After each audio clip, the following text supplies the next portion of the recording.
Hello मेरे future के toppers, कैसे हो? मैं सुभाष कुमार जो आप सभी को आपके अपने यूट्यूब चैनल एसिड एकेडमी में हार्दिक स्वागत करता हूं। जैसा कि हम लोग जानते हैं कि हम लोग क्लास में डाइवर्सिटी इन लिविंग ऑर्गेनिज्म के बारे में पढ़ रहे हैं। हमने इसका पार्ट 1 भी पढ़ चुका है, जिसमें क्लासिफिकेशन, इंपॉर्टेंस ऑफ क्लासिफिकेशन के बारे में बहुत ही डिटेल से जाना हुआ है। और आज की क्लास में हम लोग बात करेंगे 5 किंगडम सिस्टम ऑफ क्लासिफिकेशन, यानी उस क्लासिफिकेशन का जो 5 किंगडम सिस्टम था उसके बारे में इस क्लास में हम लोग बहुत ही डिटेल से पढ़ेंगे। तो चलिए स्टार्ट करते हैं। सबसे पहले यदि आप देखते हो तो सबसे पहले यहाँ पे क्या है कि Whittaker 1959 has classified the living organism into following 5 kingdom. Okay, यानी कहने का मतलब क्या हो गया कि एक साइंटिस्ट जिसका नाम क्या था, व्हिटेकर। ठीक है, व्हिटेकर जो थे वे 1959 में जितने भी लिविंग ऑर्गेनिज्म हैं, सारे लिविंग ऑर्गेनिज्म का क्लासिफाई वो 5 किंगडम के बेस पे किए हुए थे। वे 5 किंगडम कौन कौन थे? सबसे पहला है किंगडम मोनेरा, दूसरा है किंगडम प्रोटिस्टा, तीसरा है आपका किंगडम प्लांटी, चौथा है आपका किंगडम फंजाई और पांचवा है आपका किंगडम एनिमिलिया। यदि आप किंगडम मोनेरा का बात करते हैं तो किंगडम मोनेरा में जो है वह प्रोकैरियोटिक बैक्टीरिया और ब्लू ग्रीन अलगी, ठीक है, इसके अंतर्गत आते हैं। उसके बाद है किंगडम प्रोटिस्टा। किंगडम प्रोटिस्टा की यदि बात करोगे तो यहाँ पे unicellular eukaryotic organism, protozoa, fungi और अलगी, ठीक है, ये सारी चीजों को इनके अंदर शामिल किया गया है। उसके बाद किंगडम प्लांटी का बात करते हैं तो इसमें multi cellular green plants and advanced algae, ठीक है, यहाँ पे जो है इस किंगडम में मल्टी सेलुलर ग्रीन प्लांट्स को और एडवांस टाइप के जो अलगी होते हैं उनको इसमें शामिल किया गया है। उसके बाद नेक्स्ट है आपका किंगडम फंजाई। तो किंगडम फंजाई क्या है? यहाँ पे मल्टी न्यूक्लिएट हायर फंजाई को यहाँ पे शामिल किया गया है। ओके, उसके बाद है किंगडम एनिमिलिया। किंगडम एनिमिलिया में जो मल्टी सेलुलर एनिमल्स है उन लोगों को यहाँ पे इस किंगडम में शामिल किया गया है। अब चलिए आगे बात करते हैं। अब यहाँ पे बात करते हैं हम hierarchy of categories of the groups, यानी कहने का मतलब क्या हो गया कि जैसे कि हम जानते हैं कि दुनिया में बहुत सारे लिविंग ऑर्गेनिज्म प्रेजेंट हैं। तो यदि हम सारे लिविंग ऑर्गेनिज्म को यदि एक ही जगह पे रख दें तो क्या हम उसे आसानी से पहचान पाएंगे? क्या नहीं पहचान पाएंगे। तो इसी कारण क्या किया गया है कि जितने भी लिविंग ऑर्गेनिज्म है उनको एक बड़े समूह से होते हुए एक छोटे समूह तक उनको क्या किया गया है, कैटेगराइज किया गया है, यानी उनको व्यवस्थित किया गया है।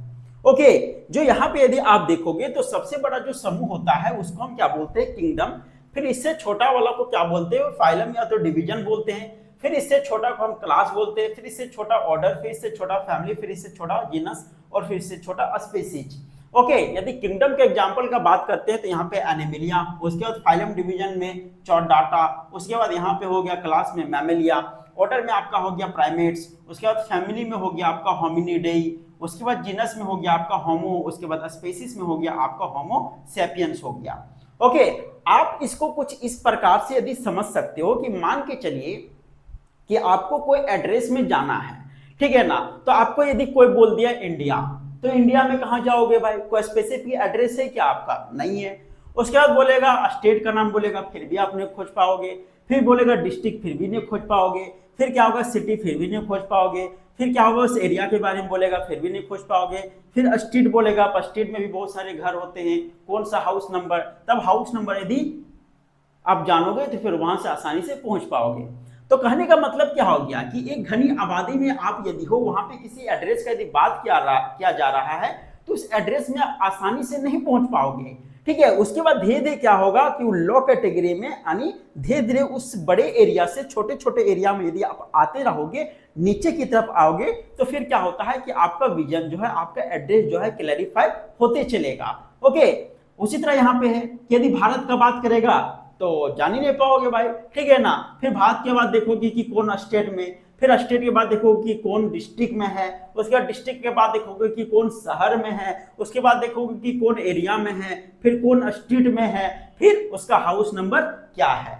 अरे समझ में कहने का मतलब क्या हो गया कि आप यदि एक बड़े समूह से छोटे समूह में जाओगे तो आपको चीजें जो है अच्छे से क्लैरिफाई होते चलेगी। लेकिन आप डायरेक्ट बड़े समूह में कोई भी चीज को ढूंढने खोजोगे, कोई भी चीज को देखना चाहोगे, तो वहां पे कोई भी चीजों का आप क्लैरिफाई अच्छे से नहीं कर पाओगे, ठीक है। इसी कारण क्या है, लिविंग ऑर्गेनिज्म को क्या किया गया है, बड़े समूह से छोटे समूह में उसको क्लासिफाई किया गया है, यानी उसको व्यवस्थित किया गया है। ओके, अब चलिए आगे इन सभी को बहुत ही डिटेल से बात करते हैं। अब यहाँ पे यदि हम बात करते हैं तो यहाँ पे है आपका किंगडम मोनेरा। आखिर किंगडम मोनेरा किसे कहते हैं? तो यहाँ पे आप देखोगे कि Monera is the kingdom of prokaryotic organism, यानी मोनेरा जो है, मोनेरा एक प्रोकैरियोटिक ऑर्गेनिज्म का क्या है? किंगडम है। Okay, prokaryotic organism. उसके बाद यदि आप देखते हो तो they have no true nucleus, इन लोगों के पास ट्रू न्यूक्लियस नहीं होता। नो मेम्ब्रेन बाउंड ऑर्गेनल्स, ठीक है ना, इसके पास मेम्ब्रेन बाउंड ऑर्गेनल्स भी नहीं होते हैं। अब यदि आगे यहां पे देखते हो तो Monera is divided into two groups. Monera को जनरली दो ग्रुप्स में बांटा गया है, ठीक है। उसमें से पहला क्या है आपका? आर्कियो बैक्टीरिया, ठीक है ना। आर्कियो बैक्टीरिया क्या होता है कि archaebacteria are ancient bacteria, ठीक है, that can live in extreme environments. बात समझ में आ रहा है? यानी आर्कियो बैक्टीरिया का मतलब क्या हो गया कि वैसे बैक्टीरिया, ठीक है ना, जिसको हम एंशिएंट बैक्टीरिया के भी नाम से जानते हैं। एंशिएंट मतलब क्या हो गया कि पुराने जमाने के बैक्टीरिया। ओ माय गॉड, नया जमाना और पुराना जमाना दोनों तरह के बैक्टीरिया होता है, ऐसा क्या? तो कहने का मतलब क्या हो गया कि आर्कियो बैक्टीरिया जो है वो एंशिएंट बैक्टीरिया है, यानी पुराने जमाने के बैक्टीरिया हैं, ठीक है। यानी इसका सिंपल सा मतलब क्या हो गया कि आज हम अपने पृथ्वी में जिस सिचुएशन, जिस कंडीशन, जिस एनवायरनमेंट में रह रहे हैं, क्या यही एनवायरनमेंट पहले भी था क्या? नहीं। जब पृथ्वी बनी तब वहां का जो एनवायरनमेंट था वह बहुत ही क्या था? गर्म था। ऑक्सीजन की मात्रा बहुत ही कम थी, ठीक है। कई जगहों पे बहुत ज्यादा साल्ट था, कई जगहों पे बहुत ज्यादा एसिड थे। तो कहने का मतलब क्या हो गया कि वे सिचुएशन में भी जो बैक्टीरिया वहां पे जीवित रह सकते थे, उसी बैक्टीरिया को हम आर्कियो बैक्टीरिया के नाम से जानते हैं। इसी कारण आर्कियो बैक्टीरिया को एंशिएंट बैक्टीरिया के नाम से जाना गया है। That can live in extreme environment, ठीक है ना, यानी यह एक्सट्रीम एनवायरनमेंट में रह सकते हैं। एक्सट्रीम एनवायरनमेंट मतलब ऐसा एनवायरनमेंट जहां पे बाकी जो बैक्टीरिया हैं या तो बाकी जो ऑर्गेनिज्म है वो वहां पे सरवाइव नहीं कर सकते, ठीक है। वही चीज है कि वेयर मोस्ट ऑर्गेनिज्म कैन नॉट सरवाइव, यानी वैसा प्लेस, वैसा एनवायरनमेंट जहां पे अधिकतर जो ऑर्गेनिज्म है वह वहां पे सरवाइव नहीं कर सकते। उसके बाद यदि आप देखते हो, जैसे कि एग्जांपल का बात करेंगे तो वैसे जगह जो क्या हो, बहुत ही हॉट प्लेस हो, बहुत ही गर्म जगह, वेरी साल्टी प्लेसेस, बहुत ही नमकीन जगह पे, एंड प्लेसेस विदाउट ऑक्सीजन, जहां पे ऑक्सीजन है ही नहीं है, वहां पर भी ये बैक्टीरिया आसानी से सरवाइव कर सकते हैं।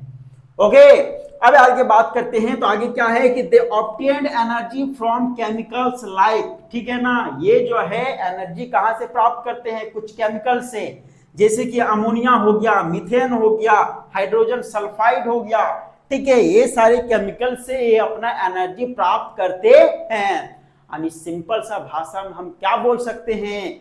हम बोल सकते हैं कि बाकी ऑर्गेनिज्म के जैसा जो सनलाइट के थ्रू एनर्जी प्राप्त करते हैं, ठीक है ना, वे जो है वे यहाँ पे सनलाइट के जगह पे केमिकल से एनर्जी प्राप्त करते हैं। यानी यह जो है वह केमिकल एनर्जी प्राप्त करते हैं। इसी कारण इनके द्वारा जो एनर्जी प्राप्त होता है वह प्रोसेस को क्या बोला जाता है? केमोसाइंथेसिस बोला जाता है। क्या बोला जाता है? केमोसाइंथेसिस के नाम से जाना जाता है। ओके, अब यदि यहां पे आप देखते हो तो यहां पे क्या है? टाइप्स ऑफ आर्कियो बैक्टीरिया, ठीक है, आर्कियो बैक्टीरिया के टाइप्स। तो आर्कियो बैक्टीरिया के जनरली 3 टाइप्स है। पहला है आपका मिथेनोजिन्स, उसके बाद है आपका थर्मोएसिडोफिल्स, उसके बाद है आपका हैलोफिल्स है। ओके, यदि आप मिथेनोजिन्स का बात करते हैं तो मिथेनोजिन्स का मतलब क्या हो गया कि methane plus gene. Methane plus gene का मतलब मिथेन प्रोड्यूसिंग बैक्टीरिया, यानी वैसे बैक्टीरिया जो मिथेन प्रोड्यूस करते हैं।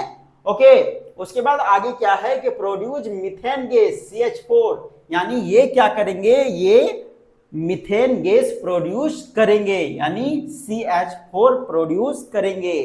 उसके बाद फिर क्या है, can not live in oxygen, या ऑक्सीजन में नहीं रह सकते हैं। ओके, यह जो है पाए जाते हैं, कहां पाए जाते हैं, स्वैम्प्स यानी मार्शियस एरिया, यानी जहां पे दलदल वाले क्षेत्र हैं, यानी दलदली क्षेत्र में ये आसानी से वहां पे रह सकते हैं, आसानी से वहां पे जिंदा रह सकते हैं। उसके बाद है काव एंड बफेलो रूमेन, यानी काव और बफेलो का जो पेट है उसमें भी ये बैक्टीरिया पाए जाते हैं, यानी मिथेनोजिन्स पाए जाते हैं। उसके बाद यदि इसको याद रखना है तो एक ट्रिक अपना सकते हो कि मिथेनोजिन्स का मतलब क्या हो गया कि मिथेन गैस मेकर, यानी वैसे बैक्टीरिया जो मिथेन गैस क्या करते हैं, बनाते हैं। आगे यदि देखोगे तो आगे है आपका थर्मो एसिडोफिल्स। ठीक है, थर्मो एसिडोफिल्स में यदि आप देखोगे तो इसका मतलब क्या हो गया कि थर्मो, थर्मो बोले तो हीट, ओके। उसके बाद एसिडो, एसिडो बोले तो एसिड। उसके बाद फिल, फिल बोले तो लविंग, यानी कहने का मतलब क्या हो गया कि दे love hot and acidic places, यानी वैसे बैक्टीरिया जो बहुत ही ज्यादा गर्म क्षेत्र और बहुत ही ज्यादा एसिड वाले क्षेत्र को पसंद करते हैं। ठीक है, तो इसके अंदर आप देखोगे तो कौन से एरिया, जैसे कि हॉट स्प्रिंग्स एरिया, ठीक है। उसके बाद फिर हो गया वॉल्केनिक एरियाज, जहां पे वॉल्केनो क्या होते हैं, जहां ज्वालामुखी फटते हैं, वैसे एरिया में ये बैक्टीरिया रहना पसंद करते हैं। Okay, many use hydrogen sulphide for energy, ठीक है ना। ये जो बैक्टीरिया होते हैं ये एनर्जी के लिए हाइड्रोजन सल्फाइड का यूज करते हैं, यानी H2S का यूज करते हैं। आगे है आपका हेलोफिल्स। ठीक है, हेलोफिल्स का मतलब क्या हो गया कि हेलो मतलब होता है साल्ट और फिल मतलब क्या हो गया, लविंग, यानी दे लव वेरी साल्टी प्लेसेस, यानी हेलोफिल्स में जो बैक्टीरिया आते हैं ये बैक्टीरिया क्या है, वैसे स्थान वैसे क्षेत्र को ज्यादा पसंद करते हैं जो बहुत ही साल्टी प्लेस हो। ओके, जैसे कि साल्ट लेक्स हो गया, डेड सी हो गया, ठीक है ना, ये सब जगहों पे ये रहना बहुत ही ज्यादा पसंद करते हैं। अब यहाँ पे बात करते हैं हम किंगडम मोनेरा में पाए जाने वाले दूसरे टाइप के बैक्टीरिया जिसको हम बोलते हैं यू बैक्टीरिया। ठीक है, यू बैक्टीरिया को हम ट्रू बैक्टीरिया के नाम से जानते हैं। ओके, इसको ट्रू बैक्टीरिया क्यों बोला जाता है, क्योंकि these are the normal bacteria, यानी ये क्या है, नॉर्मल बैक्टीरिया है, फाउंड एवरीवेयर, जो आपको कहीं पर भी दिख जाएंगे। ओके, वैसे बैक्टीरिया जो आपको कहीं पर भी दिख जाएंगे उसी को हम क्या बोलते हैं, normal bacteria, you bacteria, true bacteria.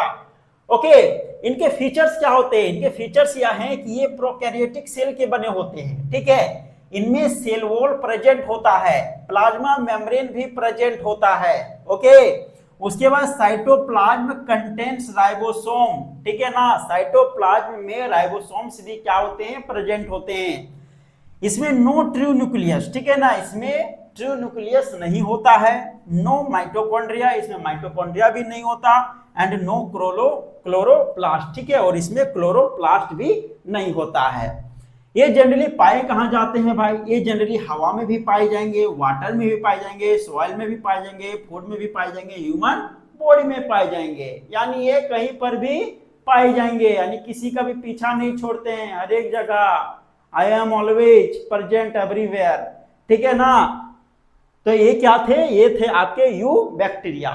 तो क्लास कैसी लगी हो कमेंट सेक्शन में बताइए, वीडियो यदि अच्छी लगी हो तो वीडियो को शेयर कीजिए, चैनल में यदि नए हो तो चैनल को सब्सक्राइब जरूर कीजिए।